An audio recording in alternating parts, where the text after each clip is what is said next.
Hi friends, welcome to my channel. AP గ్రామ ward సచివాలయ సిబ్బందికి ఒక గుడ్ న్యూస్ అండి. గ్రామ వార్డు సచివాలయ సిబ్బందికి ప్రభుత్వం కీలక ఆదేశాలు అయితే జారీ చేసింది. ఒకేసారి ఎక్కువ పనులు అప్పగించడాన్ని నివారించి నిర్దిష్ట జాబ్ చార్ట్ అయితే విడుదల చేసిందండి. పని భారం తగ్గించి మెరుగైన సేవలు అందించడమే లక్ష్యంగా ఇంటింటి సర్వే నుంచి కూడా మినహాయింపు అయితే ఇచ్చారు. మరి ఆ వివరాలు ఈ వీడియోలో తెలుసుకుందాం. మీరు ఇంతవరకు నా ఛానల్ని సబ్స్క్రైబ్ చేసుకోకుండా ఉంటే దయచేసి సబ్స్క్రైబ్ చేసుకోండి. దీనివల్ల నేను చేసే ప్రతి వీడియో ఒక నోటిఫికేషన్ మీకు అందుతుంది. లైక్ చేయండి, షేర్ చేయండి. మీరు ఇచ్చే ఒక లైక్, మీరు చేసే సబ్స్క్రిప్షన్ మాకు ఎంతో ఎంకరేజింగ్గా ఉంటుంది. వీడియోని ఎక్కడా స్కిప్ చేయకుండా చివరి చూడండి. ఆలస్యం చేయకుండా వీడియోలోకి అయితే వెళ్తున్నాం. ఆంధ్రప్రదేశ్లో గ్రామ వార్డు సచివాలయ సిబ్బందికి ప్రభుత్వం కీలక ఆదేశాలు అయితే జారీ చేసింది. ఒకేసారి ఒకటి కంటే ఎక్కువ పనులు అప్పగిస్తూ వివిధ శాఖలు జారీ చేస్తున్న ఆదేశాలపై ఫిర్యాదులు రావడంతో ప్రభుత్వం నిర్దిష్టమైన జాబ్ చార్ట్ ని విడుదల చేసింది. ఈ ఆదేశాలకు విరుద్ధంగా ఏ శాఖ ఆదేశాలు జారీ చేసినా అవి చెల్లవనేసి స్పష్టం చేసింది. గ్రామ వార్డు సచివాలయ సిబ్బందిపై పని భారం తగ్గించేందుకు ఈ చర్యలు అయితే తీసుకుంటున్నారు.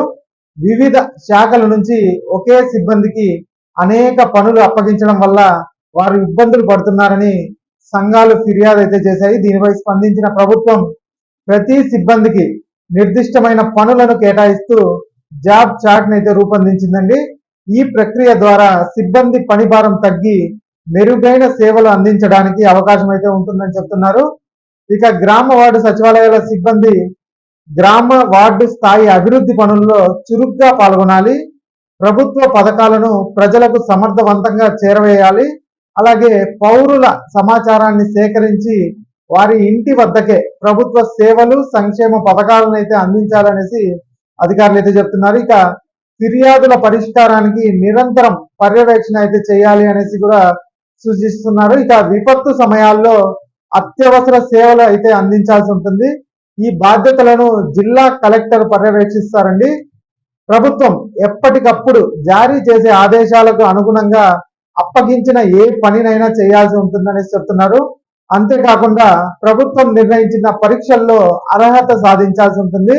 ఈ కొత్త ఉద్యోగ బాధ్యతల అమలును జిల్లా కలెక్టర్లు లేదా నియామక అధికారులు పర్యవేక్షిస్తూ ఉంటారు. సిబ్బంది తమ విధులను సరిగ్గా నిర్వర్తించకపోతే కలెక్టర్లు క్రమశిక్షణ చర్యలు అయితే తీసుకుంటారు వారిపైన. ఇక మరోవైపు గ్రామ వార్డు సచివాలయాల్లో పనిచేసే దివ్యాంగ సిబ్బందికి సంబంధించి కీలక ఆదేశాలు అయితే జారీ చేశారు. దివ్యాంగ సిబ్బందికి ఇంటింటి సర్వే నుంచి మినహాయింపు అయితే ఇవ్వాలని ప్రభుత్వం నిర్ణయం తీసుకుంది. గ్రామ వార్డు సచివాలయాల్లో వారికి అనువైన పని వాతావరణం కల్పించాలని, అలాగే వారి సమస్యలని పరిష్కరించడానికి ప్రత్యేక శ్రద్ధ తీసుకోవాలని సూచించిందండి. ఈ మేరకు అన్ని జిల్లాల కలెక్టర్లకు ఉత్తర్వులు అయితే జారీ చేశారు. అంటే దివ్యాంగులుగా ఉన్న సిబ్బందికి మాత్రం ఇంటింటికి వెళ్ళి పని చేయాల్సిన అవసరం లేదనేసి ప్రభుత్వం అయితే నిర్ణయం తీసుకుందండి. ఇక ఈ వీడియో నచ్చినట్లయితే లైక్ చేయండి, అలాగే మా ఛానల్ సబ్స్క్రైబ్ చేసుకోండి. Thanks for watching.